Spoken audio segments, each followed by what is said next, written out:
Hey there, Blockhead Traders. Here at Blockhead Traders, I must inform you that we are not financial professionals. Nothing we say should be considered financial advice. We offer our own thoughts and opinions to you, the viewer. We expect you to take these opinions, form your own financial conclusions, and make your own financial decisions. This is Blockhead Traders for the week of May 11th, 2025. And in this week's episode, Viper and I are going to continue the journey of earnings trading and earnings announcements. Much like we've talked about in the past couple of episodes, we are going to dive into two earnings trades that each one of us put on. I put one on UPST. It's an upstart company, Upstart Mortgage, I believe. I'm not really too sure much about them. And then Viper put one on PRCH, or Porch Group. Again, not a clue what these things are, but they hit our mechanical screeners that we have been kind of relying on. Viper is newly built, and he's really trying to learn it and see how it goes and to tweak it. Mine is my same old process I've kind of been through. So we're going to touch on both of those trades and really dig into the mechanics and show how those trades panned out for us and see what lessons we can learn for it, and if there's any reflections we're going to do moving forward. Also, want to give a shout out to our Discord, link in the description below. You can hop in there, say hello to myself, Viper, some of the other Blockhead traders. Love to hear what you're trading, love to hear what type of content you want to hear about. Also, you can find a link to thetagang.com/sprocket888 as well as /ViperXL007, where we post each and every one of our equity trades, the good, the bad, and the ugly. Last, this is available in an audio-only format wherever you get your podcasts. So look us up, subscribe, and if you can't find it there, let us know and we will get it there. But let's hop to this week's content. Viper earnings trades. I was actually driving home today, and I was kind of driving in my car and listening to the financial news and stuff because, you know, it's earnings trades, and I thought to myself, man, do I love earnings season. And it's just that kind of rush. And I was trying to think in the kind of equating it to something. And it's like earnings is if you take a giant rock and you throw it into a lake or a pond, right, that's kind of relatively still. It just makes these massive waves in this wake from this instant kind of event. And I feel like that's where all these kind of traders are kind of gravitating to in the wake and just trying to do surf this and surf that, or catch something here, catch something there. And I just kind of think about some of the strategies that you and I had kind of put on, and I think, man, this is like the type of thing that, you know, you got plays that you and I kind of put on, which I think are a little bit more conservative, but they take advantage and grab a lot of that action from the wave, but maybe don't quite upset your boat or anything like that from it. But it's just this kind of momentary disruption because there's just so much price action and so much volume that can kind of come around these binary events. And it's kind of like you know it's coming, and I don't know what it is about it, but it just hit me as, wow, this is pretty exciting things to watch and stuff. I don't know, you've been paying a little bit more attention, I think, this round as you're a little bit more vested in the earnings, but I don't know, do you have a similar or what do you think relative to other trading on these underlyings when it comes into earnings and price action or the volume, or does it feel different to you? Yeah, I think it does. I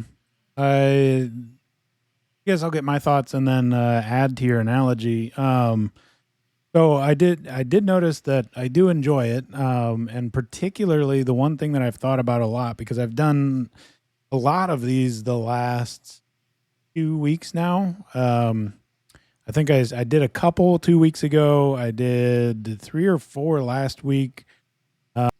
And this week I'm up to quick count 6, 7, 8, 9 this week. So one thing in that process that came to mind was how much I like the contained nature of the situation, of the event. You know, doing price action for so long and, you know, getting discouraged when, you know, because again, going back to what I've said before about not having a super rigid, super methodical trade setup to my price action trading. Like, you know, if you're in the Discord, plug to the Discord, because there are some people in there that are much more methodical with price action swing trading. And I mean, it's like, boom, I do this and bink, all these orders are set. and I just let it ride, and that's amazing. But I'm not there yet, and so my price action swing trading can be a little disheartening at times because when you don't stick to a system, you enter in unknown variables that just pollute the system. So in this particular case, there's not a lot to do. There's certainly setup criteria, statistical data, as you always go over.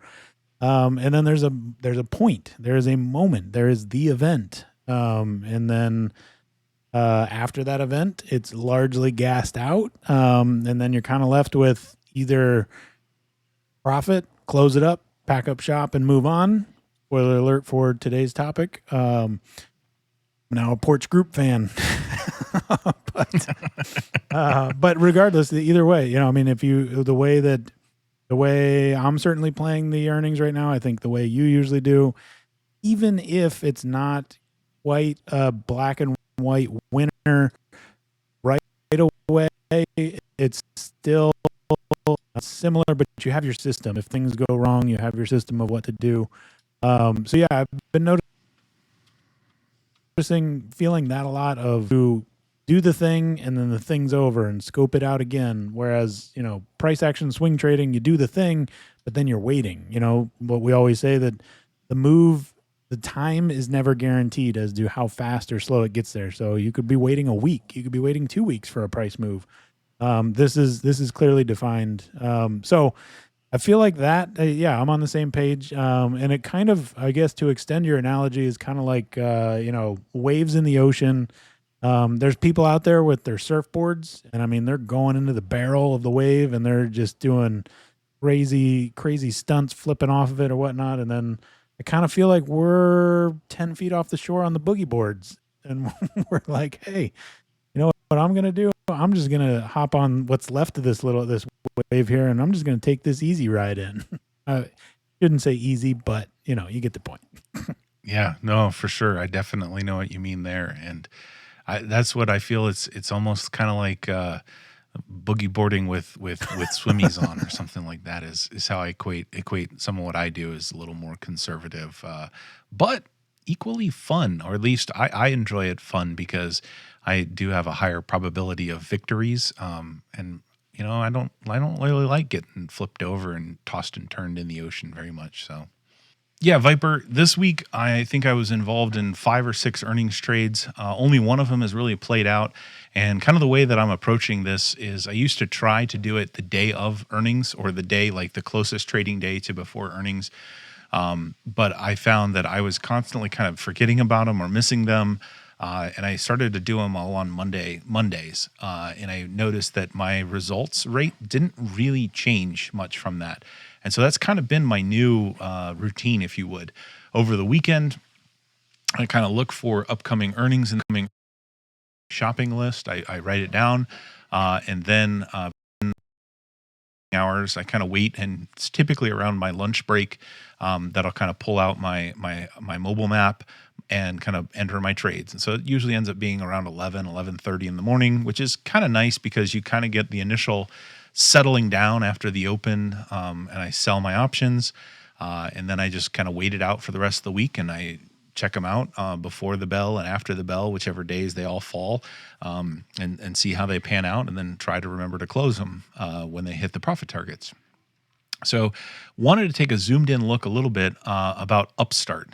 So Upstart is a mortgage company, but really that doesn't matter for my strategy. This just happened to be something that was elevated volatility. And so the volatility, I don't remember the exact percentage, but it was in the 80 some percentile relative to itself. So very extended volatility. So I opened this up on Monday. I did a short strangle. I actually decided to kind of step out on the deltas pretty far. So usually I'm looking between a 16 and 25 delta to play. Decided that since these were really volatile, and I just kind of wanted a little bit better probability of profit, I went ahead and went with a 16 delta. So at the time on Monday, that ended up being a 41 put and a 65 call.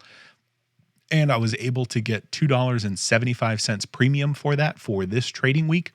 I was able to put 5 of those on for my position sizing that I was looking for. and that netted me about $13.75 in premium collected. They had earnings, and I'll pull up the Flappy Bird chart here momentarily. But basically, it was a challenge to the put side. They dropped off a steep cliff. It didn't actually breach the strike. It kind of rallied up just a tiny little bit. But I'll show you just the amazing volatility and premium. So, 25 cents the day after. I think I closed this really pretty early in the trading day, maybe around 10:30, 11 o'clock. I looked in and said, okay, I'm ringing the register. It was at almost 90% profit, I think. You do the calculation, I guess. So 25 cents was what each of those strangles were going for, 5 of them. So I paid $125 to close. So I gave back 125 out of the 1375. That left me with $12.50 profit in the bank. This did consume about $5,000 in buying power. So if you want to normalize that to return on capital, I took that $12.50, divided it by the 5,000, and that is roughly a 25% return on capital for effectively a 2-day trade. And I just think this is the type of thing, Viper, that really gets me excited about earnings, is because it's such a known event. And if you do this in the manner that I'm doing it, right, I usually have a 75% chance of profit, 75% chance of profitability. And so the 25% return on 2 days, capital efficiency, right? That sure, swing traders probably do that all the time, but I don't know that they do that with the same probability of profit or kind of that same controlled environment, boogie board with our swimmies on type of thing. So that's one of the things that I get pretty excited about. So Viper, real quick, here is the Flappy Bird chart for Upstart. You can see the red boxes are and you can see when big is we can't do Q1 was touched on the after then turned and some market trading board and close out and basically Viper. That was my quick blurb on earnings. It's kind of same old for me, but you are working on some exciting new things. So talk to me about what you went on leading up to your porch group, I think is what PRCH stands for. Indeed, it is, as I have just learned. So yeah, like you mentioned, I am working on a system, if you will. And this system, we talked about it on previous episodes, so I don't want to recap too much of it.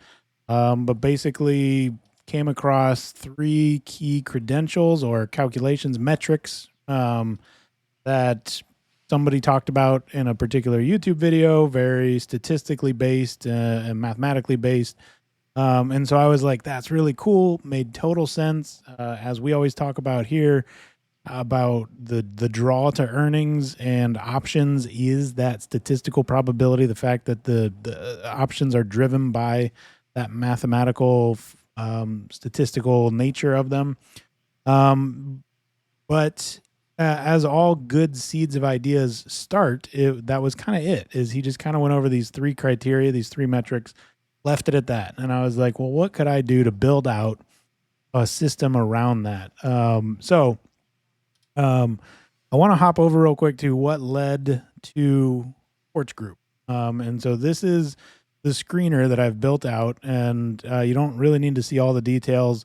The 3 numbers here, average volume, the IV-RV ratio, IV being implied volatility, RV being realized volatility, which uses the Yang-Zhang volatility estimator formula, which I mentioned before as a nugget, something to go search and look up.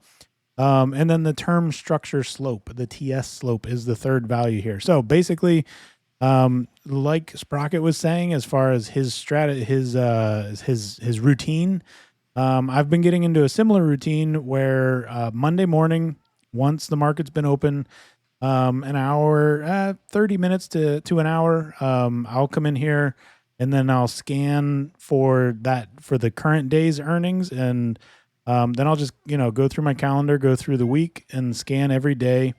Each of the days, and see kind of what plays jump out. And the plays that would jump out would be something with high volume, a decently high IV-RV ratio, which which would indicate high elevated volatility, and then a steep term structure slope, which essentially the steeper the slope is, the quicker there will be a decrease in value on an option, volatility crush, if you will.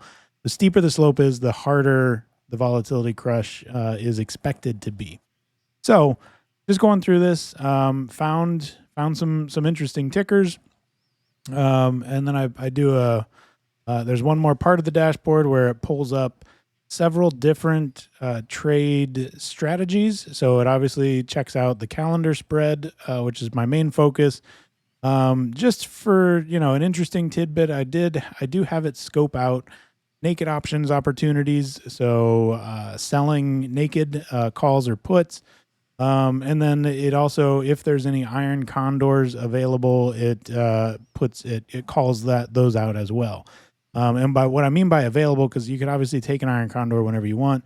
There's certain metrics that it looks for as far as return on risk and all that sort of stuff, and it scans the options chain, grabs different pricing, and just kind of sees if there's any worthwhile to a certain threshold trades. So the calendar spread, though, is where I'm focusing and trying to be consistent on. So this PRCH popped up there. And what was interesting about it was if I hop over to my journal here, spoiler alert, it's the one that says you win. If I move that off of there, and let's make this just a little bit bigger so we can see. I take a snapshot when I take the trade, I take a snapshot of what the dashboard said. And this is just part of my journaling metric, so that way I have that frozen point in time, because these calculations change as the option chain is moving. And so I really want to make sure I capture the moment in time I decided to take the trade, so that way that can be part of my my post-mortem debrief on the situation. So you can see when I took the PRCH, current price was at $6.28. It passed the volume metric, which is filtering for over 1.5 million average volume. And then it passed my IV 30 RV ratio, and it passed the term structure slope. So everything was looking good. And for a calendar spread, it wanted me to take, it didn't want me to take just the one that the strike on the options chain that offered the most potential, the most risk to reward favorable ratio was the $10 strike. And there's a couple of things I want to call out here that I think, Rocket might agree that there was potentially a dodged bullet. But we'll get to that in just a second. But it mathematically said take the $10 strike, and I was like, wow, $6.28 to the $10 strike. That is a massive move. But also note that the expected move, which is calculated up here, and it's based on at the money straddles. I mean, this is kind of, I think, how most brokerages calculate the expected move when you evaluate the options pricing on the chain. The market is trying to price in the move. So this isn't, a mystery number or anything. This is based on the pricing of the options. So the expected move was pretty steep. So $10 wasn't super uncalled for. But what was interesting about this is the first play that, I leaned into all of these mathematical calculations and formulas. This is a huge disclaimer that I don't think this is perfect. I don't think it's done. I did a bunch of due diligence on auditing the formulas myself. I took the formulas to multiple GPTs, whether it was GPT or it was Claude or Grok. I went to multiple and I, said, hey, evaluate this. What's the holes? What's the weak spot? So, I mean, there's still more work to be done, as with anything worth building. But everything was, so far the calculations are tracking. So I was like, all right. My understanding of a calendar spread for an earnings event is to just hug at the money, to take your strike as close to at the money as you can. And then, I think the trade there, we kind of talked about this previously. think the trade there is then to wait for that normalization, the mean reversion after, any whipsaw move or anything like that. So this trade was particularly interesting in that this was kind of the first one that I was like, yeah, I mean, it tells me $10. It calls out the risk reward profile here. $8, 8 cents. Well, yeah, $8. 8 cents was the spread cost with an estimated max profit of 22 cents or $22. So pretty decent return on risk there. So I just said, all right, I mean, $8 a spread. That's worth it for science. So went ahead and took it. And I think I'll pause there for a second because I don't know that based on what you've seen here, Sprocket, and especially, the spread, the cost. We don't know the exact bid-ask spread here, but this sounds like something maybe you'd be interested in, but then maybe would get lost somewhere along the way or uninterested in your current screening process. Is that fair? Yeah, I wouldn't say I don't know because I don't remember if this one actually turned up on my screening process. The particular trade of the calendar spread probably is not something that I would want to engage in. The reason why is simply just that the dollar amount that you're getting for it. I'd have to do a lot of contracts to kind of come up with a decent amount for the position sizing that I like to use.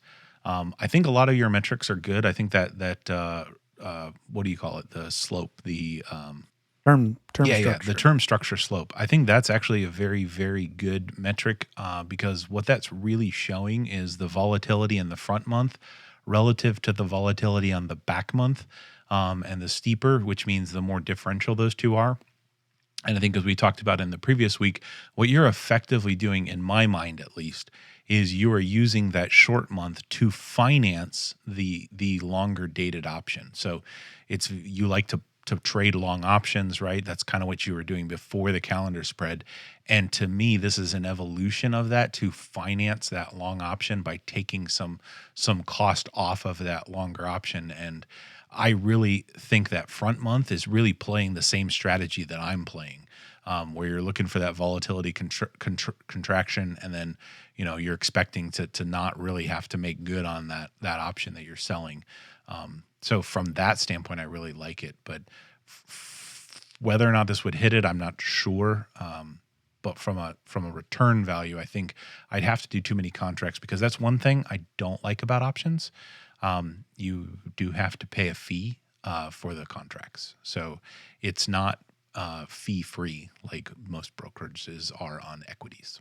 Yeah, for sure. And that is definitely one thing I've had to make sure I'm taking note of on these trades is what fee went into this trade, because that factors into this, 8 cents, 22 cent max profit. There's still a fee that comes out of that 22 cent.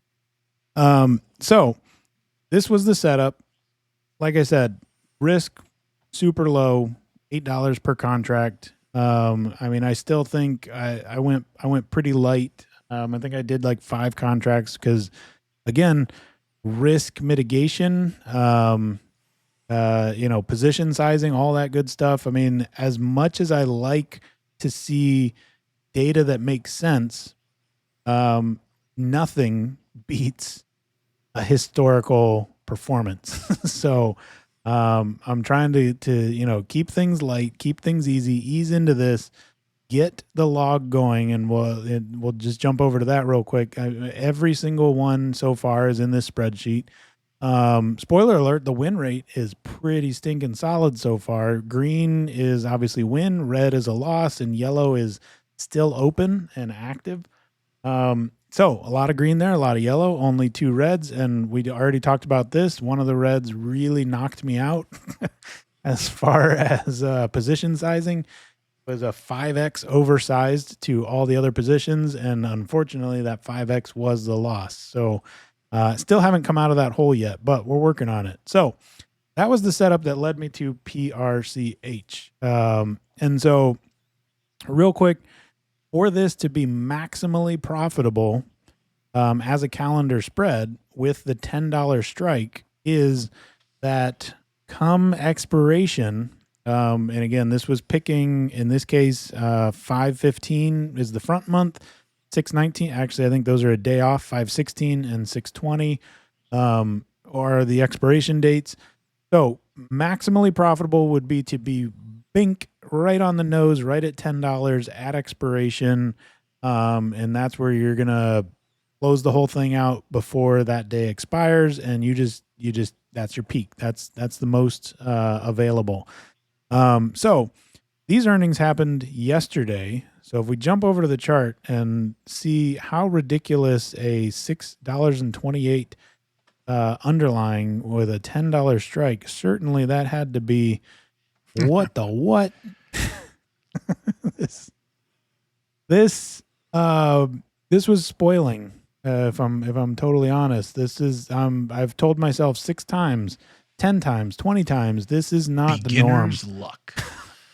But beginner's luck. I am not going to say that that anybody should expect this, but yellow line there, that is the $10 strike, and we just magneted. So earnings happened right here where the first big price move is.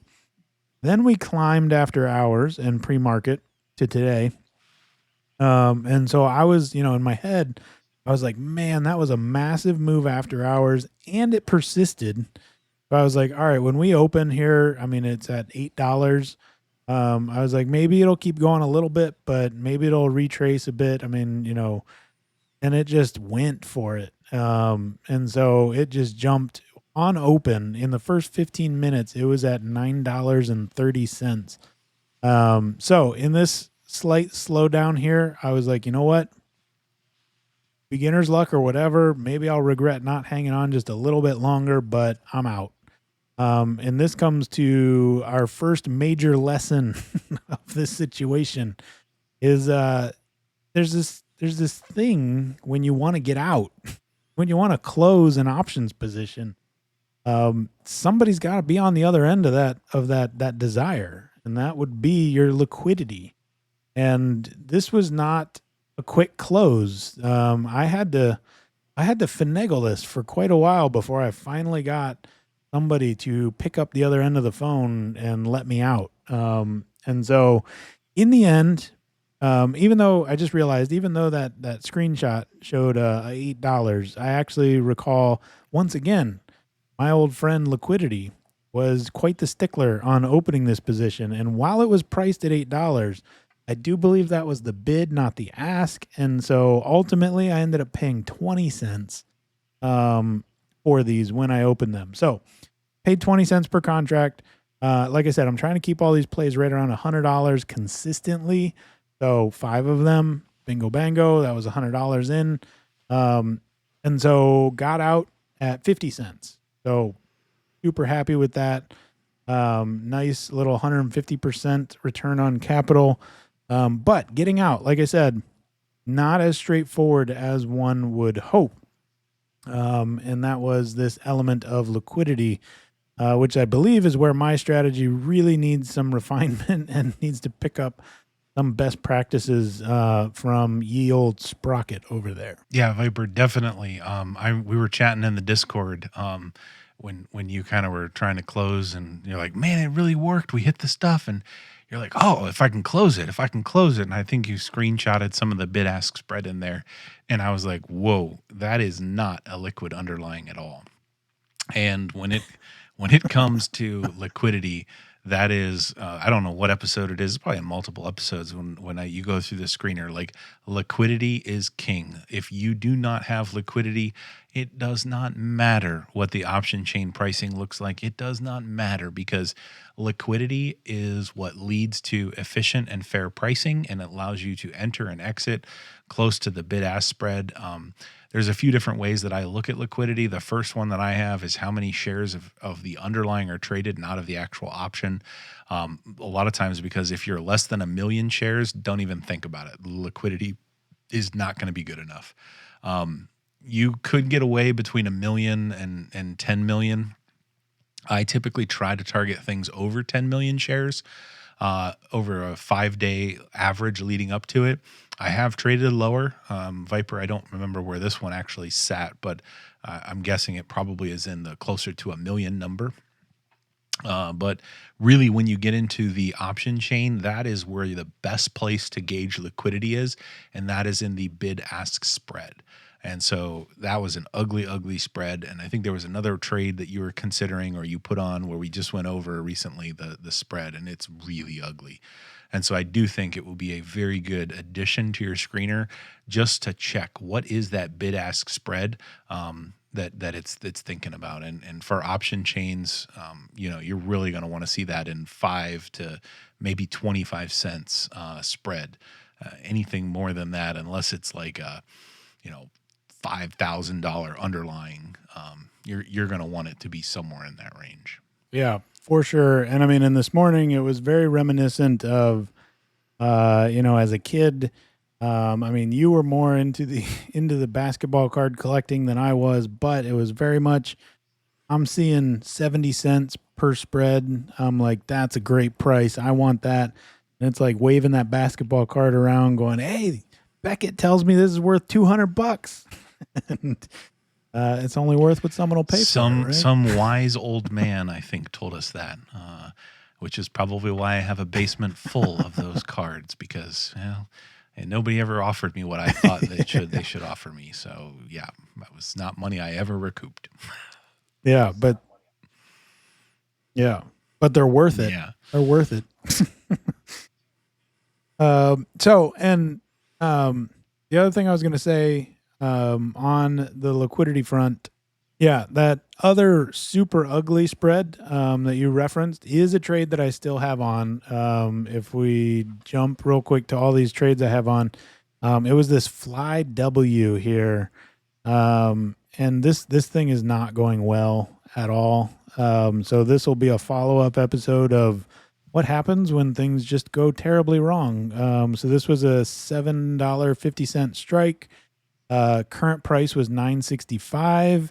And if we just take a quick peek-see over here at Fly W, it is up at $10.80 now. It went the other way. And so this is the one that I showed you. The bid-ask spread is negative 30 cents to $1.50, which is kind of wild. Oh boy.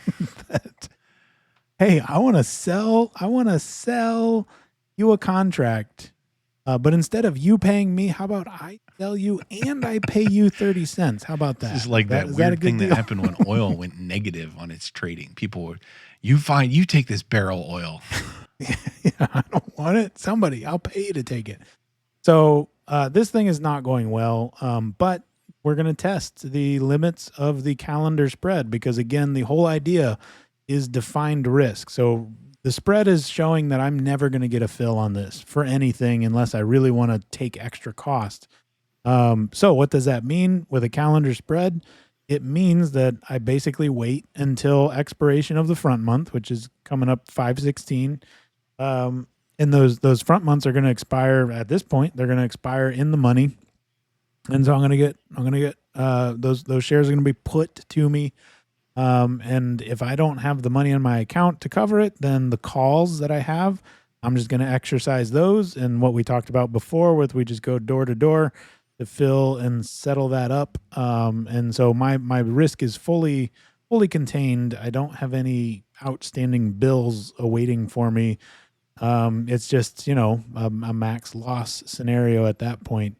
Yeah, one call out here, Viper, where we talk about poor liquidity. I do want to remind people when you're actually long an option, when you hold the contract, it does not matter what that liquidity is. You as the contract holder have the right to force those whoever sold that contract to take those shares. So I know we talked about you're in a liquidity area difficult to get out of a trading position. And if you get assigned, I just want to let people know that if you're new to options, you don't have to worry about liquidity to exercise an option. That if you're the option holder, that can happen. All you have to do is say, "Do it, broker," and it's done. Yeah, certainly a good point because if you're new to options, again, it's really important to distinguish what you're trading essentially, and you're trading that piece of paper, and that piece of paper has a value to it, and that's the part that needs liquidity. What the paper represents, which would be those 100 shares, that's exactly what Sprocket was just calling out of like, no, that paper, if it's good, if the coupon is good, nobody's going to stop you from exercising that. So yeah, that's a good point. So for that future episode of other trades where we have kind of a wild, I don't know, worst case scenario, some other ones that are shaping up here is one of my other trades was on Zillow, and those earnings just happened after the bell today as of this recording. And we can see this is certainly not going well either. This one, we went down after earnings, but even alone, I mean, it was at $68. And the calendar spread that came up on the screener was $80 strike, which is still kind of wild. If we do some quick math here, that's an 18% move. And honestly, if we look at the old journal here, it was estimated to be a 12% move. So I guess not super wild in the sense that we were basically going directional. Instead of holding close to at the money, we were saying, hey, it's an estimated 12% move. Here's an option that has favorable pricing up here at 16%. Maybe that's worth taking. So we'll follow up on this. One that's shaping up very nicely here. Fastly, FSLY. These earnings happen. I have the calendar spread on the $7 strike. And just after hours after earnings, we are up to $6.30. So I have, 2 more weeks for it to get up there to $7. We'll keep an eye on that. And then some other ones that, we'll see how they pan out. But these kind of show the two extremes here where Zillow, ticker Z, is shaping up to be a dud. Fastly is shaping up to be a stud, if you would. But we'll see if it holds. Nothing's guaranteed. We could open and just... So, but we'll keep an eye on these. And most importantly, the last thing I want to call out is just the importance of methodology, journaling, and keeping track of all of these different things, which is really what I'm trying to stress, both for myself, but also in the public eye here. As I'm kind of tackling a lot of different things. I'm tackling that methodical strategy. I'm tackling just straight up building a tool to help me stick to that accountability of the methodicalness. And so there's a lot of refinement in that process. Like I said, the dashboard's far from finished. Part of what I need to do is be putting this skin in the game on a carefully, tolerance threshold of risk and position sizing. And then we just iterate, if it's working, if that $80 strike, I have some thoughts about what could be happening behind the scene. So we're going to see how that plays out. I'm going to keep digging into the code and whatnot. And we'll just keep refining it. So that brings us to the end of this week's episode. Hopefully you're kind of enjoying at least the journey here of us learning a little bit more about earnings or kind of digging into it. Love to have you go along the journey with us. If you hop into our Discord, tell us, do you actually trade earnings? What strategies do you like to deploy? Like I said, earnings is kind of fun because when the event's coming, it happens, and you're kind of all there watching the move make. So upcoming episodes, we're probably going to touch on this a little bit more to see how a lot of these in-flight trades pan out. We'll put together a summary of the things that I put on for earnings, the things Viper's kind of working through. Viper's going to have some tweaks to his strategy. Again, you can find us at thetagang.com/sprocket888 as well as /ViperXL007, where we put a lot of these trades up there. You can see the track record, the history of them. And it's just something exciting that we like to trade. And hopefully you're out there experimenting, finding what interests you and what keeps you engaged in the market, because I really think that's the big differentiator. Is it's one thing to have somebody and say, oh, that's cool, I want to do that. But if you're not really interested in it and you're not really engaged in it, it's just not going to be a passion for you, and it's going to be more of a chore, and you're just not going to get into it, and you're just not going to refine it. So maybe earnings trades are not your thing. And so whatever is your thing, I encourage you to go out there, try it, keep after it, refine it, make it mechanical, make it repeatable, because that is one aspect of trading that is just such a monumental hurdle to get over, and that's the psychology impact of it. The psychological burden that it can kind of put through. And the more that you can take the emotion out of it and turn it mechanical, I do believe the better success that you'll have. So hopefully you're finding something that you like to trade. Good luck out there. And remember, think outside the block.